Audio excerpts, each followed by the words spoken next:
দক্ষিণ এশিয়ার রাজনীতিতে এই মুহূর্তে বাতাসটা ভারী। বাংলাদেশ ভারত সম্পর্ক টানটান। কূটনীতি, রাজনীতি আর নিরাপত্তা সবকিছু মিলিয়ে এক ধরনের কৌশলগত উত্তেজনা কাজ করছে গোটা অঞ্চলে। বাংলাদেশ বিমান বাহিনীর প্রধান air chief marshal Hasan Mahmud খানের নেতৃত্বে একটি উচ্চ পর্যায়ের প্রতিরক্ষা প্রতিনিধি দল বর্তমানে পাকিস্তান সফরে রয়েছে। ঠিক এমন সংবেদনশীল সময়েই বিমান বাহিনী প্রধানের পাকিস্তান সফর ভারতের কপালে ফেলেছে চিন্তার ভাঁজ। ইসলামাবাদে গার্ড অব অনার, উচ্চ পর্যায়ের বৈঠক সবকিছুই ছিল পরিকল্পিত ও অর্থবহ।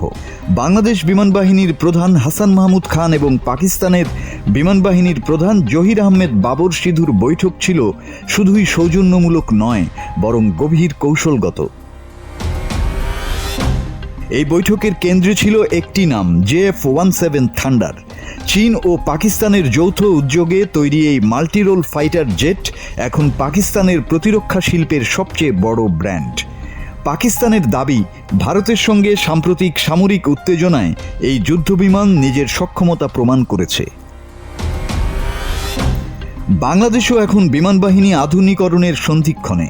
পুরনো F-7 যুদ্ধবিমান, দুর্ঘটনা, প্রাণহানি সব মিলিয়ে নতুন ফাইটার জেট কেনার প্রয়োজনীয়তা এখন আর শুধু সামরিক নয়, জনমতেরও বিষয়। এই প্রেক্ষাপটে JF-17 কেনার আলোচনা নিঃসন্দেহে বড় বার্তা দিচ্ছে। পাশাপাশি পাকিস্তান প্রস্তাব দিয়েছে প্রশিক্ষণ যুদ্ধবিমান, পাইলট ট্রেনিং, টেকনিক্যাল সাপোর্ট এবং দীর্ঘমেয়াদী রক্ষণাবেক্ষণ সহযোগিতা।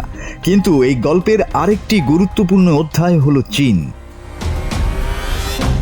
JF-17 আসলে শুধু একটি যুদ্ধবিমান নয়, এটি বেইজিং ইসলামাবাদ প্রতিরক্ষা জোটের প্রতীক। বাংলাদেশ যদি এই প্ল্যাটফর্ম বেছে নেয়, তাহলে তা দক্ষিণ এশিয়ার সামরিক ভারসাম্যের নতুন সমীকরণ তৈরি করবে। আর এখানেই শুরু হয় ভারতের উদ্বেগ।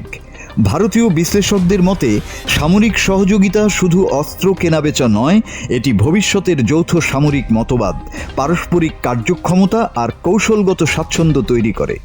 বাংলাদেশ যদি পাকিস্তানের সঙ্গে সামরিকভাবে ঘনিষ্ঠ হয়, তাহলে ভারতের পূর্বাঞ্চলীয় নিরাপত্তা হিসাব আরও জটিল হয়ে উঠবে। বিশেষ করে এমন এক সময়ে যখন ঢাকার রাজনৈতিক পরিবর্তন, দিল্লির সঙ্গে টানাপোড়েন আর ইসলামাবাদের সঙ্গে যোগাযোগ সবকিছু একসঙ্গে সামনে আসছে।